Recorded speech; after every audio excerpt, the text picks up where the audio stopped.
Ladies and gentlemen, welcome back to Crime and Entertainment. Now, we have here today a very special guest. I've been doing some research on this individual today, and my, oh my, we've got a lot to unpack here. Please welcome to the show, Bill Birnes. Bill, how are you, my friend? Oh, I am fine. Thank you very much for inviting me. Oh, no problem. I'm glad to have you here. I've always wanted somebody to sit down and talk, UFO, extraterrestrial activity. Obviously, we'll come up with Roswell, but listening to some of the stuff that you've talked to today, there's so much more than just Roswell that people don't know.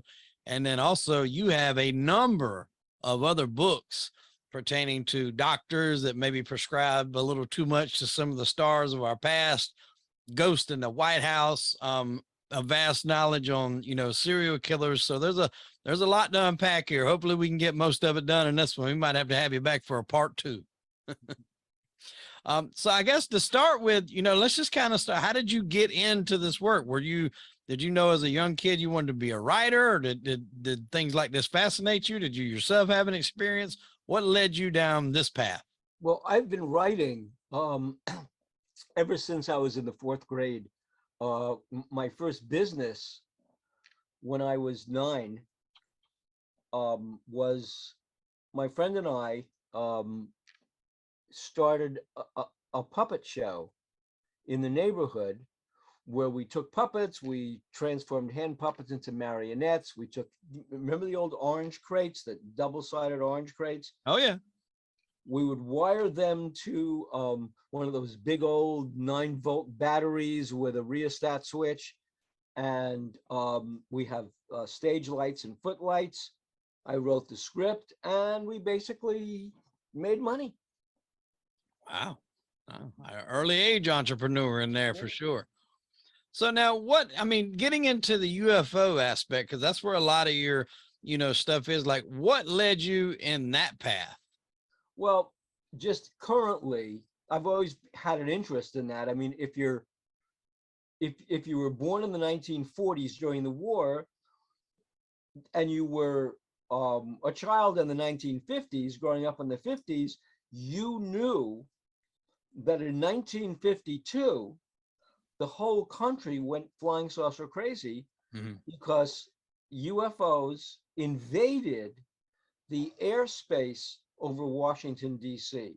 1952 was the summer of the saucers. And everywhere you looked, there was another story of a flying saucer. And in the 1950s, we now know from reading the official CIA history of UFOs. They actually wrote a whole paper. You can get it on the internet. It's written by the CIA about their involvement with UFOs. And in that history, it says that after Roswell and the invasion of UFOs over the skies of Washington, D.C. in the United States in 1952, they went to Hollywood producers with UFO stories that they could make into motion pictures, because instead of denying the existence of UFOs, what they did was they fictionalized it and made it into a science fiction. So that's one way of dealing with an inconvenient truth, is make it into a fiction. Wow. It makes sense. It makes perfect sense, because they definitely done it throughout the years. Now, I can't remember which podcast this was on, because I like to give credit to certain ones when I hear it, but I can't remember because I've listened to so many today. But wasn't there some sort of, and it may have been somebody else's assumption, but wasn't there some correlation of more activity when there's like subjects of war going on? And I don't know if that could mean that there's the skies are monitored more during that time, or what? The answer to the question is yes. And that's not just currently, but that goes all the way back to prehistory. Back in the Middle Ages, in the 1460s, during our religious wars, there was a whole UFO surveillance over Nuremberg, Germany, and a battle between UFOs in the skies. In the 8th century, in the 7th century, during the wars between the Anglo-Saxons and the Vikings, flying shields. If you read the Anglo-Saxon chronicles, they're talking about during the battle, they're looking up and seeing flying shields over their heads. Wow. Those are UFOs. So yes, they've been fascinated by, there's a reason for that, fascinated by war. They made a lot of appearances in the 1940s during World War II, Foo Fighters, and but the big thing was monitoring our nuclear facilities. 1945, UFOs were all over the place, over Oak Ridge, over all the places where we were refining uranium for use in the atomic bombs we used in World War II. Right. So I think too, like people that would have footage or whatever the case may be back then, I think it was a lot easier to either prove or disprove. Not so much today, because today, I mean, anybody with an iPhone and a few apps can make out something that would be hard for somebody to decipher real or fake. They made some great looking videos today, just like I said, on an iPhone with no experience and training. But back in those days, you would see, I watched like a lot of the Unsolved Mysteries and stuff, and people would have the videos of lights. Now, you mentioned Roswell earlier. I had heard you talk about a conversation where it was in Aurora, Texas, where you said that something had happened where they had reported it was either two of them crashed or one of them ejected out of one that did crash. Oh, no, the story was this, that in UFO history circles, there is a story about the UFO that crashed in 1897 in Aurora, Texas. And that people said, oh, there was an extraterrestrial in the UFO, and he was buried in a graveyard in Texas. So when we were doing UFO Hunters, we were doing that television series 10 years ago, one of the things we wanted to do was investigate that UFO story. Here's what we found out, that in the 1890s, one of the great sports in the American Southwest and West were lighter than air balloons. That was Right. big in the 1890s. Sportsmen were just building their own balloons. And what they did was they would decorate the balloons by cladding them in metal. So you'd see flying dragons, flying prehistoric birds, flying strange shapes, because that'd be the decorations on the balloons. How did they navigate the balloons? Internal combustion gasoline engines. So you'd see balloons navigating in the skies. In Texas, a balloon like this, in the 1890s, as you approached 1898, American flying enthusiasts were taking balloons, flying them to Cuba to drop bombs on the Spanish army, because that was during the Spanish-American War. Right. So they were used as like private armies. We know there were private armies in the Spanish-American War because that was Teddy Roosevelt's Rough Riders. So one of these balloons on its way to Cuba crashes outside of Dublin, Texas. The whole town rushes out to see the other craft. The navigator, the pilot, fixes the gasoline engine, restarts it, up goes the balloon, and it goes away. And it crashes again into a windmill. The windmill drove a pump that sucked water out of a well on Judge Proctor's property, old Judge Proctor. Hits the windmill, blows up the gasoline engine, falls in the well. They have to close the well. If you're going to investigate a UFO, go to the well. First thing we did was, there's a whole story about, there was no such well. The whole story's a lie, never happened, big myth. We found the well. Opened the well. Dug the well. Found the UFO, but it wasn't a UFO. It was aluminum parts from a balloon. Took the aluminum parts to one of the local universities, and they said, it's aluminum, all right. Earthly aluminum, circa the end of the 19th century. So the whole alloy process changed in the 1940s. This was before that. So yeah, we found the craft, went to the graveyard. There was a corpse in the graveyard.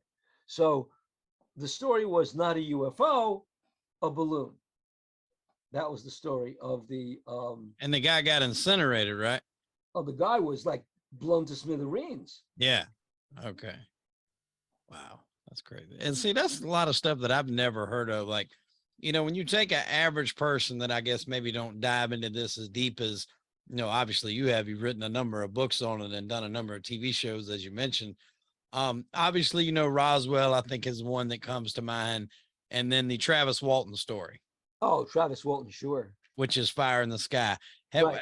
Have you ever spoken with Travis? Oh, I'm good friends with Travis. You're good friends. Okay. So what do you make of his account? Because that movie, I don't know Well, how the much he movie- had to go ahead.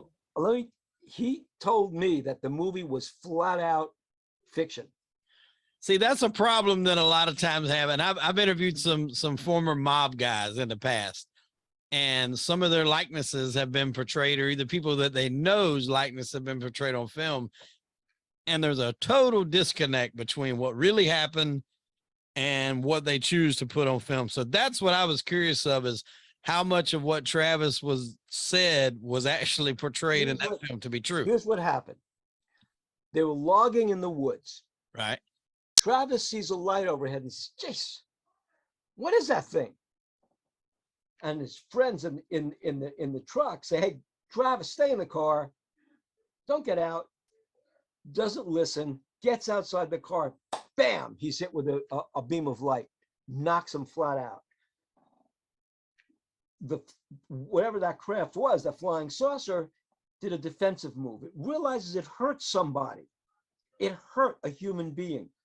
Beams him on board, wakes up on board, and what he says is he's in a craft to see stars, but it's like the craft is like 1,000,000 times bigger than what he thinks it is. The people in that craft are like doctors, they're like medicine. They're humans. They're human beings. Human. They look different from us, but they're humanoids. They drop him back on the planet Earth. And here's the thing, they drop him back on the planet Earth, and he's got to find his way back. So what Travis Walton said was that they made it into a bigger story than it was, that he was on board the ship, he woke up, he was obviously on board something, and that when they realized what they'd done and they made sure they hadn't really hurt him, they put him back. Where the story grew was from his disappearance and his discovery. Right. And then the story he told, and the story he told was so out of bounds that that became a motion picture, that became a book and a motion picture. Because like in the movie, he's like stuck in some kind of fucking pod looking thing. He claws his way out. Somehow or another gets That's on that not what operating happened. table. They're ramming stuff up his nose, spreading his eyes open. It's like they're basically inspecting him, I guess you would say, Well, they were inspecting him medically to make sure he was they okay. didn't hurt him with the beam of light. Okay. Now, when you say humanoids, like, I mean, were we talking like human faces, or is it more like, you know, alien? What exactly, in the best of your description, could you consider what he was saying? In the Smithsonian Institute at Harvard, Professor Avi Loeb says that someday when we go out to the stars, the extraterrestrials we're going to meet are human beings. That's his theory, that throughout the universe, there are human beings. And I agree. I mean, the descriptions that we've seen of extraterrestrials, I mean, the first encounter that I heard about was from the daughter of a maintenance man at Roswell. Army bases hire local maintenance people, right? Plumbers, electricians, Right. carpenters. Okay. Here's a guy who was a plumber at the Roswell Army Air Force Base. Normal summer day in July. Goes outside for a smoke. Can't smoke in a hangar fuel fumes. So you can't smoke inside. Got to go outside. Steps outside the hangar, lights up the smoke, looks at the main gate, and sees this huge commotion. Lights, sirens, armed troops, ambulances running across the base. Finally, ambulance stops in front of him. Out of the van, they pull this stretcher. On the stretcher, he looks directly down on it, passes right by the guy. He's standing there. He looks directly down and sees this like 4.5 foot, 4 foot, half size humanoid, large head, skin like you, like me, big eyes. And he says this thing looked at him. And he said when it looked at him, he got the impression it's dying. It's dying. And they brought it inside the hangar. Then, get this, bunch of military police. They slam this guy against the wall, right? They brace him against the wall and they say, hey, you open your mouth, we're going to put you in the desert. They're never going to find your bones. And they're threatening this guy. Get the right? fuck out of here. An army captain walks up to the guy and says, hey, he works here. You're not going to tell anybody what you saw, right? It's top secret. The guy says, yeah. He says, you leave this guy alone. He's one of ours. And the military police go away. But that was, this person sees him. Air War, National Air War class, 1948. 1948, Wright Field. A lieutenant colonel in the Marines. This is a colonel who at the outset of the United States entering the war was sent to England to learn radar night fighting with the RAF. How do you think the RAF defeated the Luftwaffe? Radar night fighting. He learns those techniques from the RAF. He's sent back to the United States, form his own radar-directed squadron. It's at the Battle of Okinawa. His squadron single-handedly stops the kamikaze planes on American aircraft carriers. This guy is now on his way to becoming a senior officer. He's sent to Wright Field with the National Air War College class. There at Wright Field, he goes into a room and he's shown these artifacts and he's told these come from New Mexico, from Roswell, New Mexico. Then he sees the live alien and he describes it as humanoid, behind very thick glass, grayish pink skin, very large eyes, and it's moving in a strange wavy fashion because it has very long arms. And he says that alien communicates with him and says, they're doing tests on me, and it's killing me. And this man, Lieutenant Colonel Marion Magruder, died in 1998.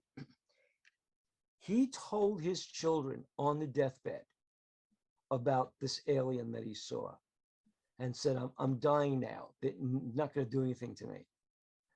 This is what I saw. And then he said, what they did to that alien, it was God's creature. And what they did was a shameful thing. That's what he said.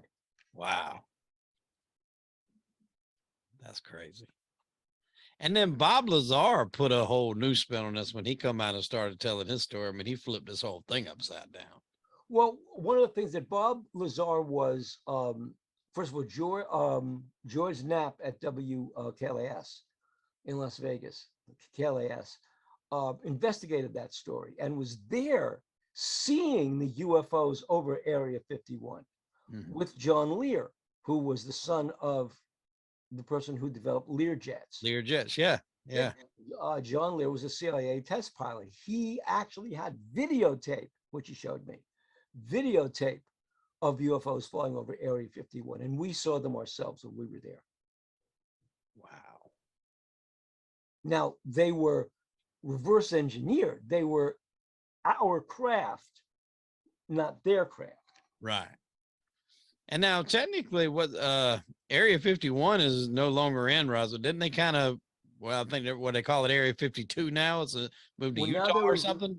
They're the Army proving grounds at Dugway, Utah. Okay. And that's where they're developing things like what those proving grounds were there in World War II. I mean, it's not that they just built them, Right. because when you go there, I'll tell you what the big secret was at Dugway Proving Grounds back in World War II: poison gas and bioweapons. That's why you see all the sensors lining the area as you go there, right, for gas leaks and bio leaks. The one thing they're developing, which we now have, we're deploying this, is the cloak of invisibility. We have a cloaking device that we can use. Wow. Really? Yeah, the Israelis used it when they were bombing the Syrian nuclear reactor. So it just makes the whole device or whatever they're flying invisible Yeah. to radar. Wow. Yeah, what happened was they took the radar image and they moved the radar image to a different spot using software. So the Syrians thought they were in a different spot and they went after the jets, and they weren't there. Meanwhile, they were bombing the reactor. Wow. Have you ever gotten pushback from any, areas or groups from any Well, of the yeah, during the third season of our show, UFO hunters, or which one is this? UFO hunters, we had folks from the CIA say, you guys really did something stupid when you went to Area 51 and read the tail numbers off the Janet Airlines jets. Because everybody was denying that the CIA had its own airline, Janet Airlines. Besides Air America, Right. there was a Janet Airlines. And that was a private CIA-owned airline that flew scientists back and forth from McCarran into Area 51, because it's a long drive. Right. And they denied that these were government jets. And we just read the tail numbers. We just had a hotel room right above McCarran Airport, read the tail numbers. There was an FAA guy there who just typed the tail numbers into the FAA website. Bingo, ownership came up. So now let me ask you a question, because you also dabble in a little bit with serial killers as well, right? Well, that was my first book, was Serial Killers: A Growing Menace. Serial Killers: A Growing Menace. So you also have a book, was it, I want to say, it escapes me, but it's tying in where Ted Bundy was trying to help catch the Green River the Killer. Riverman. Yeah, Riverman, that's it. Yeah, the book is called The Riverman, and the that was the book. That's a true story. Yeah. It's actually a true story. During the time that the Green River Killer was plaguing King County in Seattle, That's Gary Ridgway, right? Make sure. Gary Ridgway. Yeah, yeah. Ted Bundy was in jail in Florida. He was on death row. Right. And he contacted the police officer, the detective who caught him, Bob Keppel, who at this point in his career was the chief criminal investigator for the Attorney General of the state of Washington. That was his job. Bundy contacts him and says, if you want to find out how to catch the Green River Killer, he calls him the Riverman because he was dumping bodies in the river. Right. Come interview me. And they go to interview him, and he says, I'll make you a deal. You keep me out of the electric chair, and I'll tell you all about not only his crimes, but my crimes. That's the deal they strike. When they get through, when they finally get through, they write a report, and they give that report to the FBI. That report becomes the basis for the book Silence of the Lambs. Really? Wow. That's how we got the story. It's based on that story of Ted Bundy and the Green River Killer. Holy shit. I never knew that. Wow. That's crazy. Now, I mean, he didn't have anything to do with breaking that, did he? At the end of the day? With what? Breaking the case? Yeah, breaking the case. There's one thing that he did one of the cases they were, first of all, they had an idea from very early in the murders who the perpetrator was, because he'd been spotted by the boyfriend of one of his victims as they were driving away in his truck. Okay. They traced the truck, they got to him. Okay. But here's the problem. Here was a problem. And this is where it makes sense. The police were worried that they only had that one piece of evidence, seeing him in the truck with the girlfriend. There was no direct evidence tying him to her murder. The DNA that they had from crime scene investigation, that DNA would have been destroyed in the testing process to go through the possible suspects. So they were stuck. They had a witness ID. Mm-hmm. They knew who this guy was. They knew they had other people notice that truck. And this guy worked at a truck sign painting company. But they had nothing to connect them directly to a victim. Right. Then, years into the investigation, years, Ted Bundy was now dead. Years into the investigation, the biologist, Kerry Mullis, develops a technique called PCR, which essentially makes photocopies of DNA that are so accurate, it literally it's a cloning device. It clones the DNA. The court approved that for evidentiary purposes. When that was developed, the police were able to use the DNA trace they had to get the trace from Gary Ridgway. That's how they knew Ridgway was the killer, and that's how they got Ridgway finally to admit that he killed all those women. It was what, like 48? Where Ted Bundy came in handy was they attributed one case to him. This is what makes that case a fascinating twist to that case.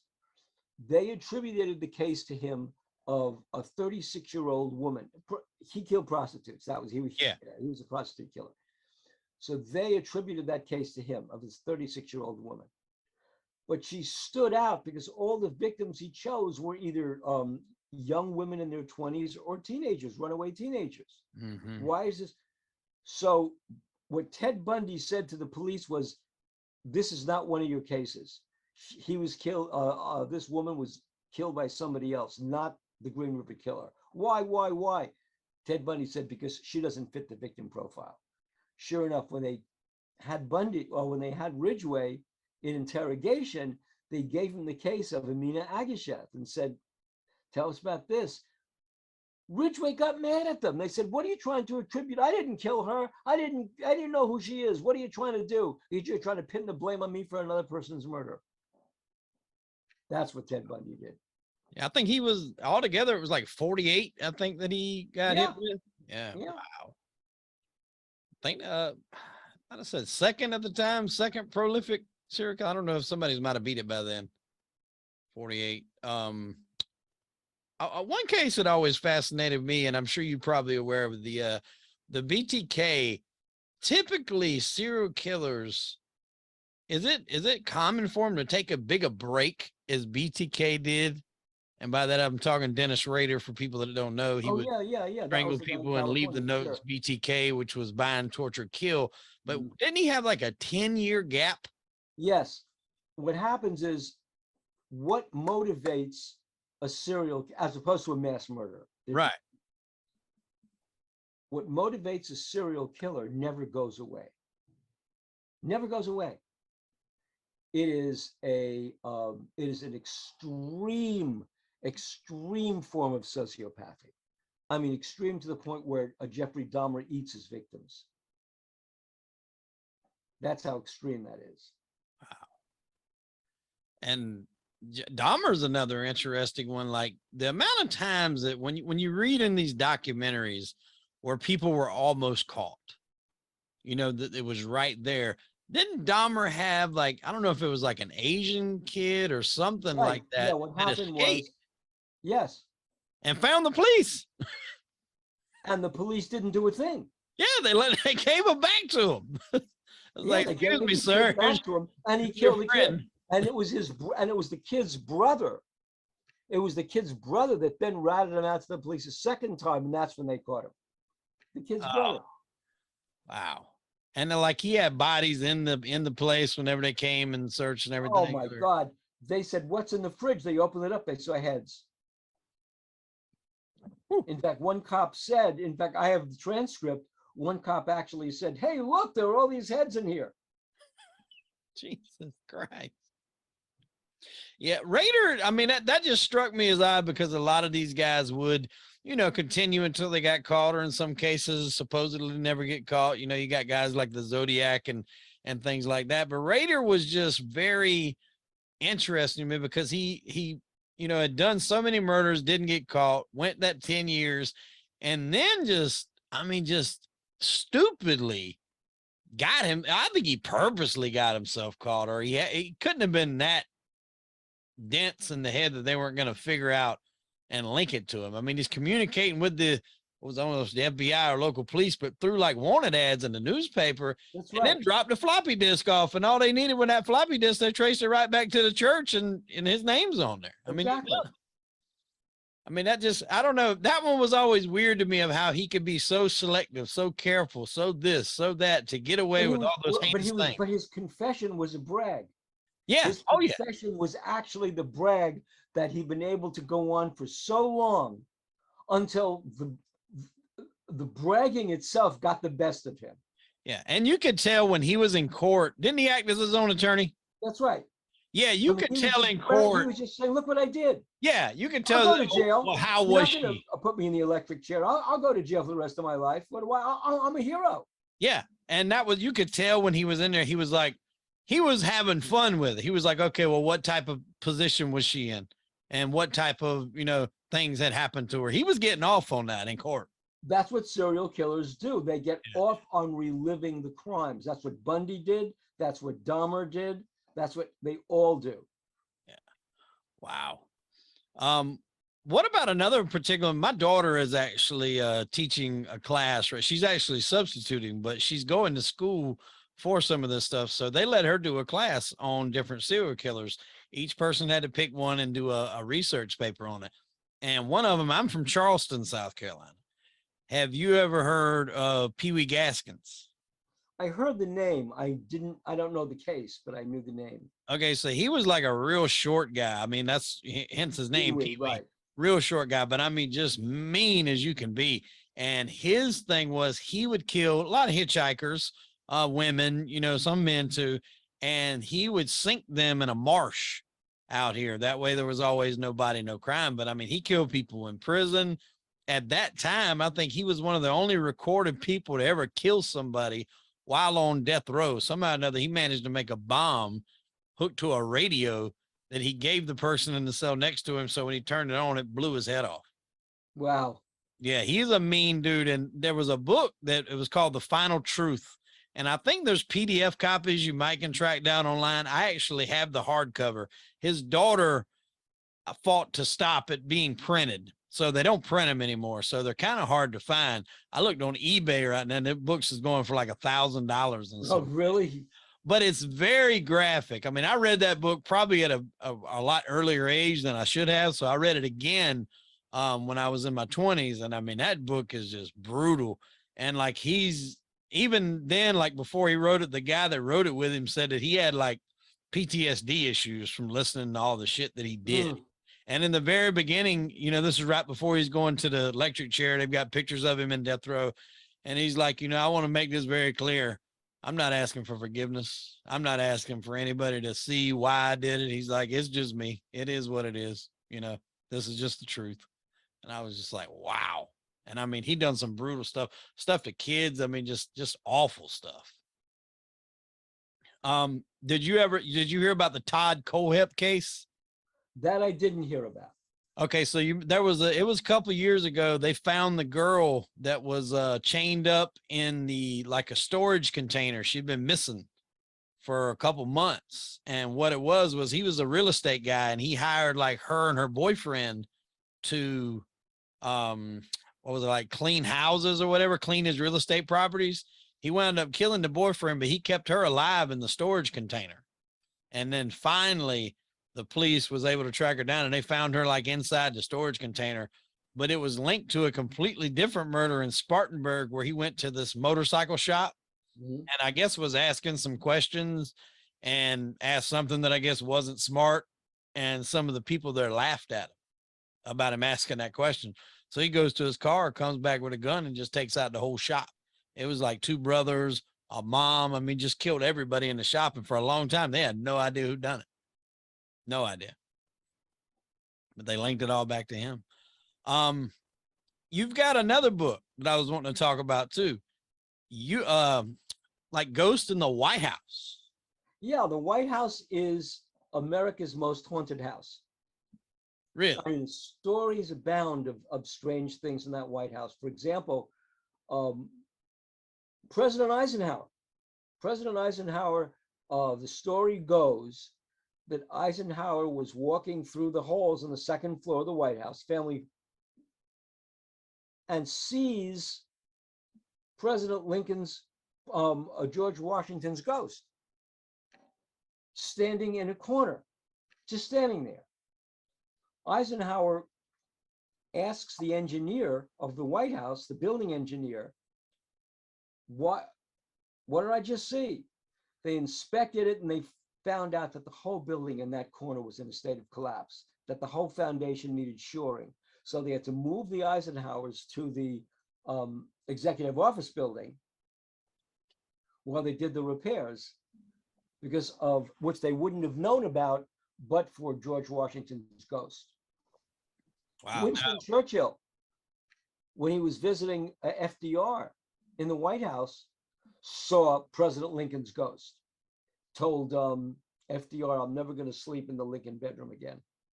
That's what I was about to say. I know a lot. I've heard a lot of stuff about Lincoln and his ghost being in the White House Maureen Reagan, the late Maureen Reagan, Ronald Reagan's daughter, told her father she wouldn't sleep in that bedroom because she saw Lincoln's ghost. She said, I hate the cigar smell in that room. Wow. There was a story that you had done on Kennedy, or you spoke about on Kennedy. He was actually, even if he had not gotten shot, and that's a whole nother rabbit hole altogether we could go down of who was responsible for that. But he was actually not even going to make it had he got reelected because of a disease that he had that not a lot of people knew about. Well, what happened was when Kennedy was running for president, he wrote a letter to George McGovern and other Democrats saying how he didn't have any fatal disease. That was a myth. That was not true. That was a lie. Kennedy had Addison's disease, a fatal disease of the adrenal system. There was no cure. He might well have died during his second term in office. Wow. And then who took over for him when he got shot? Johnson. So I had heard, and I can't remember who it was that I was talking to recently, because I do so many of these on so many different areas, but they were saying that Johnson was actually about to be brought up on charges. That's true. Lyndon Johnson, when he was majority leader of the United States Senate, was involved in a whole bunch of chicanery with Billy Saul Estes and trying a whole bunch of stuff under the table, taking bribes. They were getting Johnson. So the CIA went to Johnson. There were a whole bunch of reasons that Kennedy couldn't. It's a very involved story. They went to Johnson and said, you have a choice.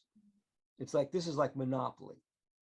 You can go to jail and not collect your $200, or go to the White House and run the country. All you have to do is put what will be a murder investigation to bed. And that's exactly what Johnson did with the Warren Commission. Wow. Yeah, I remember who I was talking to about it now, because we've actually got like a 5-part series. This is kind of breaking news, but it's going to be a while for it's all completed, because I'm not going to drop them until they're all done, because I want people to be able to binge them. But it's going to be a 5-part series involving even going back with Clinton's in Arkansas. There was this huge, well, I take that back. It was not huge. It should be huge. And not a lot of people know about it, but it's a murder case called the Boys on the Tracks. And I don't know if you've ever heard about it, but it was No, I two didn't. kids. Okay, so they stumbled upon a drug drop in Arkansas, which was tied into, if you've seen the movie American Made, Barry Seal had a Sure. drug drop there at Dixie the Mafia. time. Yeah, the Yeah, Dixie Mafia. yeah, the Dixie Mafia. And at the time, Bill Clinton, who was the governor there, and the kids were beat to death, like beat physically to death, and then put on the train tracks and run over. Well, the medical examiner, his name was Fahmy Malik, he ruled that they were high on marijuana, passed out, and got run over by the train. But all of the evidence, showed otherwise. The blood was already coagulated by the time they got there, which proves they were bleeding beforehand and not after. I mean, a whole bunch of stuff. And then little by little, when people would contradict the story, they would always wind up dead, with the medical examiner's reasoning being very, very funny. And the reason for that is the medical examiner covered up for Bill Clinton's mother, who was a nurse who overdosed somebody back in the day. So it's a whole lot of stuff when you tie in there. If you want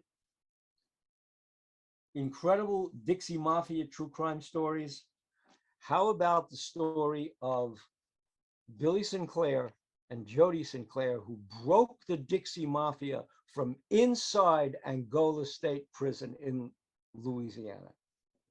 There's a story how they brought down the governor and everybody. They broke the back of the Dixie Mafia with an FBI sting inside the prison. Incredible. Then, if you want a great, the best story of political karma is the story of the downing of TWA Flight 800, how the Clintons got away with it, and how that very event resulted in James Comey making that statement about Hillary Clinton in the 2016 election.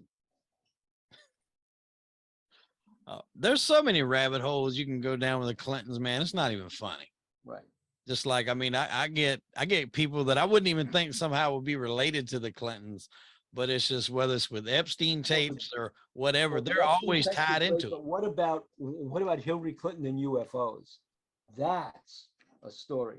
How she was at the Rockefeller Ranch in Pentacle Hills, New York. He urged her. Remember, it was the Rockefeller family that in the 1930s that financed the Mercury Theater of the Air to do the radio broadcast of War of the Worlds. It was the Rockefellers that paid for that. Really? To show how mass media can influence human opinion, mass opinion. That was an experiment. They went to Hillary Clinton and said, you've got to tell your husband, definitely reveal the truth of UFOs. In 1987, when all those UFOs were floating over Phoenix, Arizona, and Bill Clinton supposedly was laid up with a twisted ankle at Greg Norman's house, he wasn't. He was seeing the gun camera videos of those UFOs. Wow. The corruption with them Clintons, man. Remember when Governor Fife Symington gave that funky news conference where the alien walks in and he pulls the mask off the alien's head, and it's really okay. What the hell is in that bottle? Water. Oh, that's the weirdest bottle I've ever seen. That morning, Fife Symington was in judge's chambers discussing his plea deal on corruption charges with the judge. That morning of that news conference. That afternoon, he gives a news conference, and afterwards, he gets a full pardon from Bill Clinton.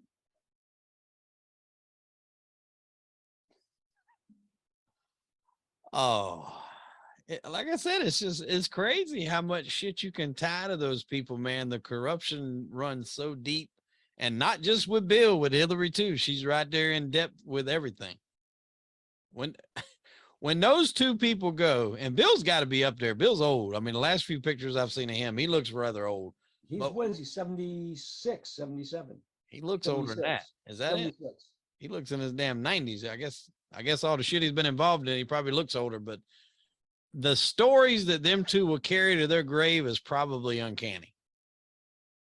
And maybe they won't even care. Maybe people know about them. I don't know. Maybe they've left some kind of memoir to bring it out. It'll probably never see the light of day.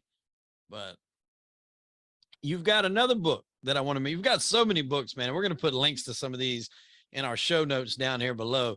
But you've got another one that's interesting, Dr. Feelgood. Oh, yes. So give us a brief synopsis on that, because I mean, that's, you know, the doctor that basically was supplying all these drugs to these stars at the time. Kind of give us a little overview about that. True. He was a German doctor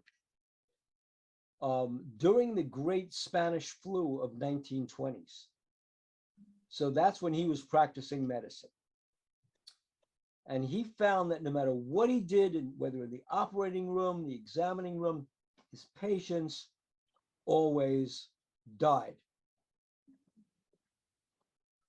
He figured out, rather than do surgery, which would only cause sepsis and infect the patient, what he would do was treat the blood. And he treated the blood by taking blood from eels, eel cells, bull cells, gonads, that kind of stuff, making this concoction to stimulate the blood of human beings. He was the 20th century version of Victor Frankenstein. He thought he could get human beings to live forever by simply changing the blood supply. But he was getting sick from all this animal blood. I mean, you don't take eel cells and put them into your body and not expect a reaction. Right. So what he did was he synthesized a drug called methamphetamine, which was prevalent in Germany as a diet drug at the time. When he finished with it, it was 40 milligrams of meth, not a diet drug anymore. He put that into his concoction, but it's addictive. So suddenly he starts addicting all these people in Germany. Hitler comes to power in the 1930s. He's got to flee to Vienna. In Vienna, he's turned by the NKVD, by the Soviet intelligence, against the Nazis. But it's as a Soviet intelligence officer, he comes to America in the 1930s by addicting all these movie stars. Cecil B. DeMille, this writer, Truman Capote, Tennessee Williams, all these Anthony Quinn, all these movie stars are addicted to methamphetamines for this one doctor. Finally, Senator Jack Kennedy goes to see him about his throat was hoarse. Jacobson says, watch what I do. Gives him a shot of 40 milligrams of meth straight into his voice box. Kennedy jumps off the examining table, full of pep. God damn it, I'm ready to go. Oh, I had read that before. He goes right into the debate with Richard Nixon. The polls shift that night for the first debate. Nixon's ahead in the polls. Nixon is winning the election.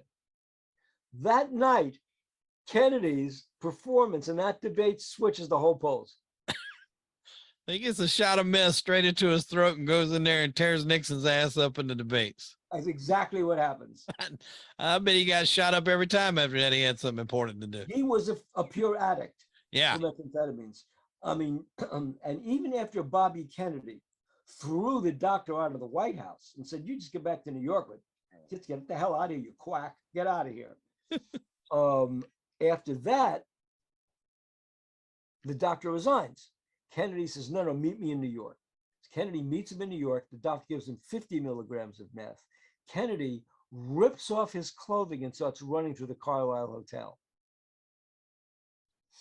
Imagine the presidential aides and security staff running after Kennedy with the New York press and the White House press downstairs in the hotel lobby. Oh, Jesus. And if I'm not mistaken, that's not, I don't even think the only thing that Kennedy was on. Kennedy was on other drugs as well. Well, yeah, he was on LSD Yeah, LSD. from Timothy Leary. And in fact, I'll venture very cautiously here. One of his mistresses, Mary Meyer, was murdered a year after Kennedy was assassinated. Kennedy and Mary Meyer had a long-standing affair. They were both devotees of Timothy Leary. She was bringing LSD from Harvard to the White House for Kennedy. Wow. The bras that this guy had, he had to get some sort of Viagra or something in there, whatever it was, the Viagra. Well, that's what methamphetamines do. Yeah. Methamphetamines make you hyperactive sexually. Really? That's what they do. So for someone like Kennedy, who was already hyperactive sexually, getting methamphetamines, he was getting this one singer, Eddie Fisher, from the 1950s, to bring starlets to the White House to have sex. I mean, in the case book, we actually named the names of some of these starlets.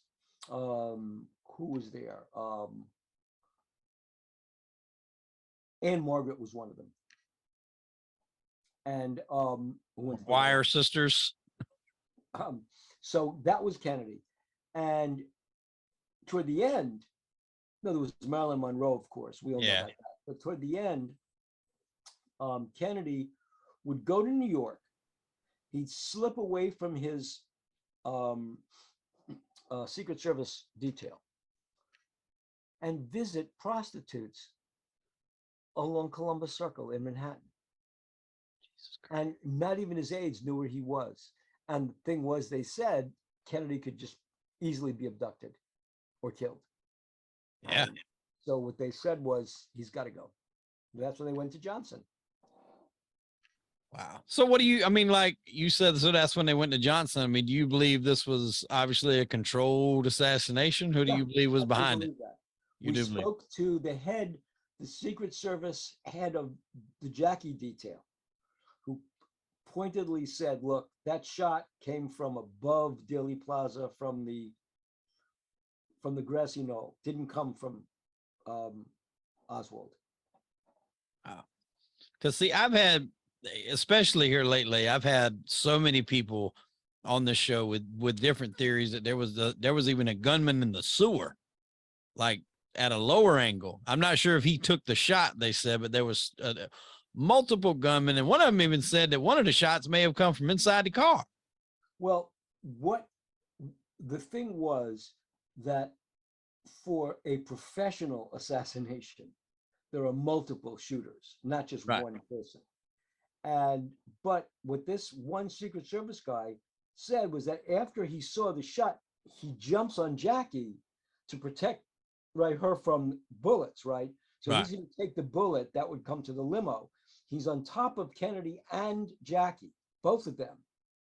And he sees shooters running across the bridge over Dealey Plaza. So he's an eyewitness.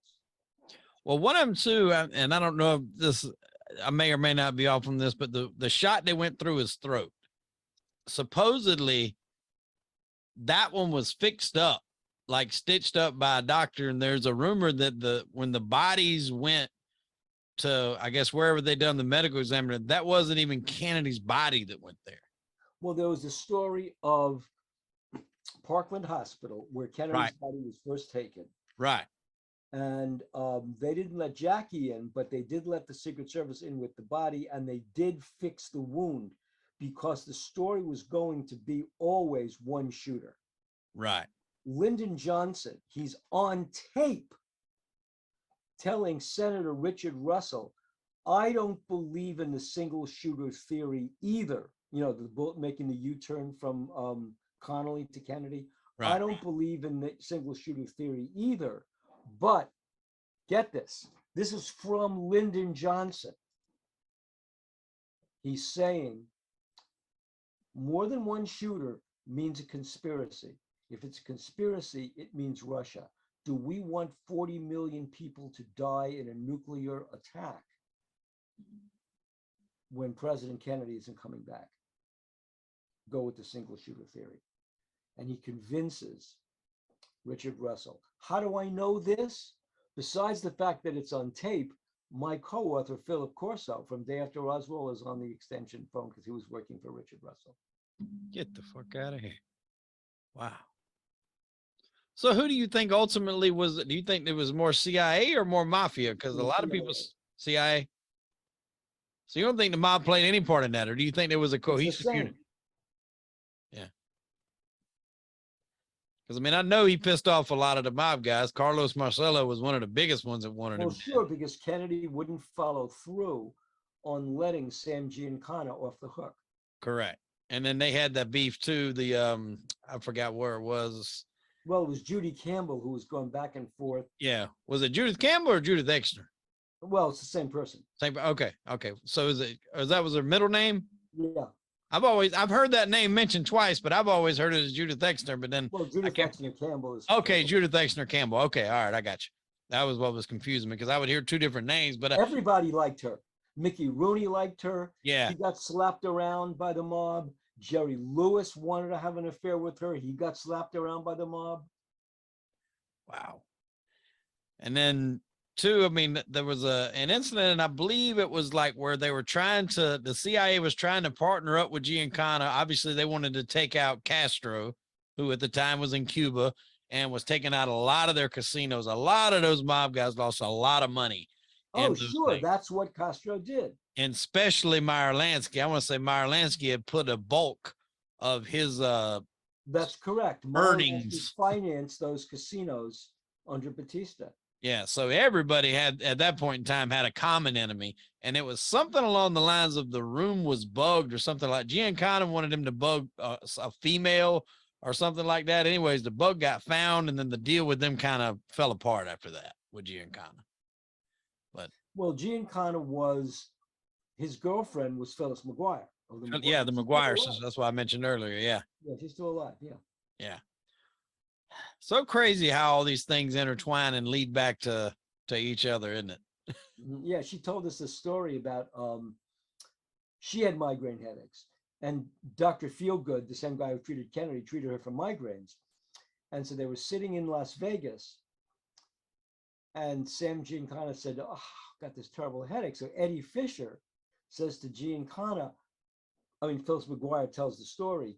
Eddie Fisher says, "Oh, this doctor can fix you up." And so Giancana looks at Dr. Feelgood and says, "He'd better."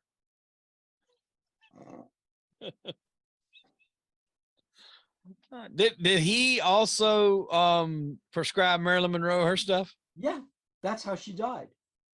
She was Joe Kennedy Sr. wanted her overdosed because she was revealing about Area 51 in Jack Kennedy. Mm-hmm. And so she was overdosed on meth. And then Peter Lawford was in the house that night. He kept the housekeeper away while Marilyn drank herself into a stupor and died. See, I've heard different reports on that. I've heard suppositories up the butt. I've heard all kinds of different things of how it happened. I've heard Peter Lawford was there. I've also heard that Bobby Kennedy was there. There was an interview. Kennedy wasn't, but Peter. No, they stayed away. It was Peter Lawford who was working for the Kennedy family. He admitted it to his manager years ago. There was a report that he left, that they left the White House, got into a car, and there was a policeman that said he pulled them over that night in that area, and Bobby Kennedy was in the car. That I didn't know. Yeah. Now, like I said, I bombarded and watched so many documentaries that I couldn't tell you exactly where it was, but that he pulled them over that night and that Bobby Kennedy was in the car. Now, this was not at the house, so it's not guaranteed saying that Bobby was in the house. He could have just been an overseer. He could have been in the area. At the house was Peter Lawford and the housekeeper, and that's it. Wow. So, and there was also a report like that she was taken away in an ambulance, but then brought back. She was taken away, but she was examined by the medical examiner. She was basically lapsed into a coma. She had had so much to drink. Also, remember, Bobby Kennedy would not return her phone call. Right, because a lot of people may or may not know that, obviously she had an affair with Jack being the president, and then later on, Bobby resume the affair. And then she was Exactly. basically And then getting Bobby shit. dumped her. Right. Yeah, getting nobody would talk to her, and she held a lot of secrets. Right. And And you know at that point, she was threatening to let him go. right. And then Bobby had an affair with Jackie. And it was Jackie who pulled the plug on Bobby in the hospital. Jackie Onassis? Kennedy. Bobby had an affair with Jackie? Yeah. Get the And fuck she out was of here. the one, Jackie Kennedy was the one who basically told the doctors to go ahead and pull the plug on Bobby. It wasn't Ethel. Oh, man, I had never heard that before. Those Kennedys just did not give a damn. All right, man, look here. I'm glad you could stop by the show, buddy. Please, we got to do this again because we only just scratched the surface of all your stuff. So Give me a buzz next time you want to do it. all right, appreciate it, my friend. Ladies and gentlemen, I am Hollywood Wade. That was Bill Birnes, and unfortunately, we are out of time. Tune in next week for an all-new episode of Crime and Entertainment. Bill, we appreciate it, my friend. Thank you, my friend. Bye-bye. Have a wonderful evening.